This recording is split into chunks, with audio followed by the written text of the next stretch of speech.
사랑하는 성도 여러분, 안녕하십니까? 7가지 질문으로 본 제사장 나라, 하나님의 나라 강의를 맡은 통통한 김영국 목사입니다. 어떻게 이번 시간에도 기대가 되시나요? 그럼 좋아요와 구독 눌러주시길 바랍니다. 오늘은 왕정 500년을 통해서 왜 나단, 엘리야, 이사야, 예레미야는 왕과 대립했는가에 대해서 알아보도록 하겠습니다. 나단, 엘리야, 이사야, 예레미야의 공통점은 바로 선지자라는 것입니다. 모세오경에 모세, 여호수아, 기드온, 사무엘과는 다른 역할입니다. 모세, 여호수아, 기드온, 사무엘은 백성을 직접 상대해서 이끄는 정치 지도자였다면 나단, 엘리야, 이사야, 예레미야는 하나님의 말씀을 전하는 선지자였습니다. 그런데 왜 선지자인 나단, 엘리야, 이사야, 예레미야는 힘센 왕과 대립을 했을까요? 라는 질문을 가지고 왕정 500년의 이야기를 한번 살펴보도록 하겠습니다. 네, 이 사울왕으로 시작해서 시드기야 왕까지 이 500년간의 시간입니다. 우리나라와 비교해보면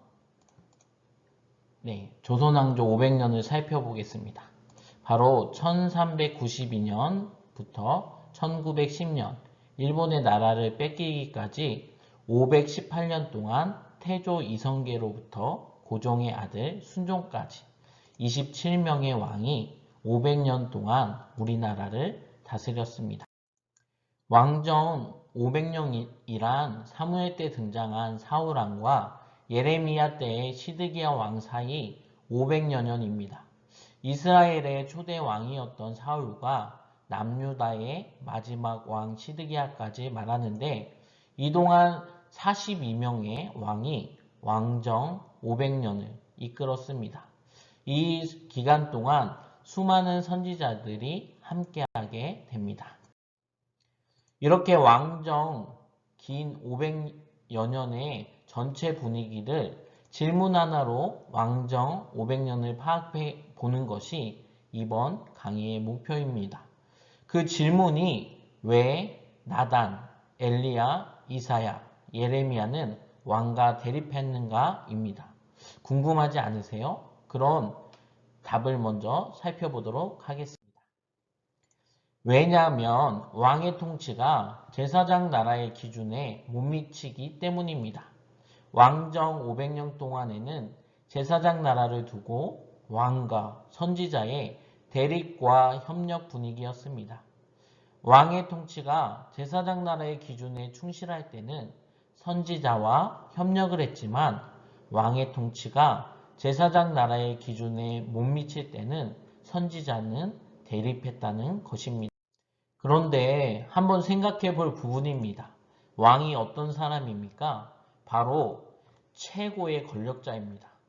우리는 가난한 사람을 만나려면 쉽게 만날 수 있습니다. 왜냐하면 우리 주위에는 가난한 사람이 많이 있기 때문입니다. 그런데 우리가 권력자를 만나려고 하면 잘 만날 수 없습니다. 왜냐하면 권력자가 많지 않기 때문입니다. 그리고 누구나 쉽게 권력자를 만날 수 있다면 그 사람은 권력자가 아닐 것입니다. 그런데 그렇게 만나기 힘든 최고의 권력자를 만났을 때 나단은 어떻게 했습니까? 좀 잘 보이려고 해야 되는 거 아닙니까? 그렇지만 나단은 다윗을 긴장시킨 유일한 사람이었습니다. 그 이유는 우리가 너무나도 잘 아는 우리아의 죽음에 대한 진실을 나단 선지자가 알고 있었고 그 부분을 지적했기 때문입니다. 오늘 말씀에 나단이 다윗에게 이르되 당신이 그 사람이라 라며 다윗이 한 일을 지적했습니다. 나단의 이 싸늘한 지적, 당신이 그 사람이요 라는 말을 듣고 다윗은 심장이 쿵 하고 죽을 만큼 놀랐을 것입니다. 다윗의 특징하면 겁이 없는 사람이었습니다. 청소년 시절에도 양을 지키며 곰과 사자와 싸워 이겼고 힘센 골리앗과 맞서 싸워 이긴 사람이었습니다. 그런데 다윗이 죽을 만큼 놀란 순간이 바로 나단의 말을 들었던 그 순간이었습니다. 다윗이 자신의 잘못을 덮기 위해 국가의 권력을 이용해 충성스러운 장수 우리아를 아무도 모르게 전쟁터 속으로 보내 죽인 후 그 사건을 덮어버린 것입니다. 왕의 정도의 권력을 가진 사람이 사용할 수 있는 방법이었습니다. 나단의 말을 듣자마자 다윗은 무릎을 꿇고 제사장 나라 기준에 자신의 통치가 미치지 못했음을 인정하는 참회의 고백을 하나님께 드립니다.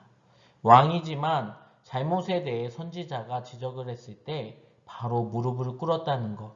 이것이 다윗의 위대함입니다.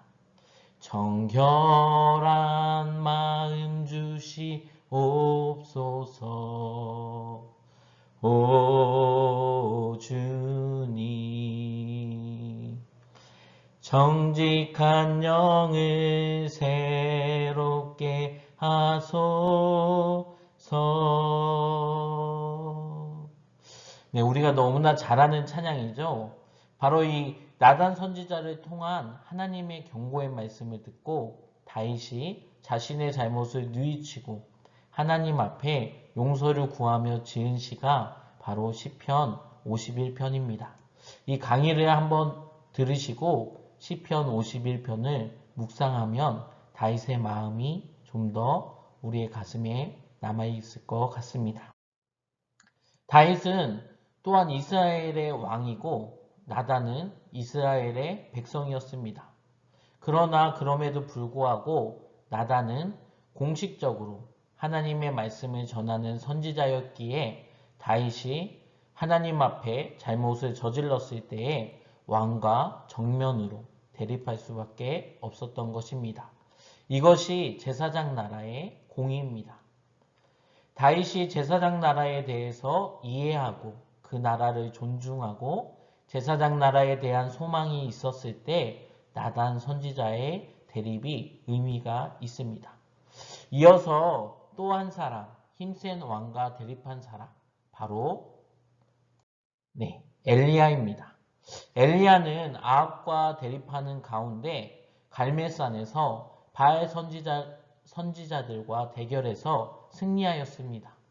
오늘 본문을 보면 엘리야를 볼 때에 아합이 그에게 이르되 이스라엘을 괴롭게 하는 자여 너냐? 그가 대답하되 내가 이스라엘을 괴롭게 한 것이 아니라 당신과 당신의 아버지의 집이 괴롭게 하였다.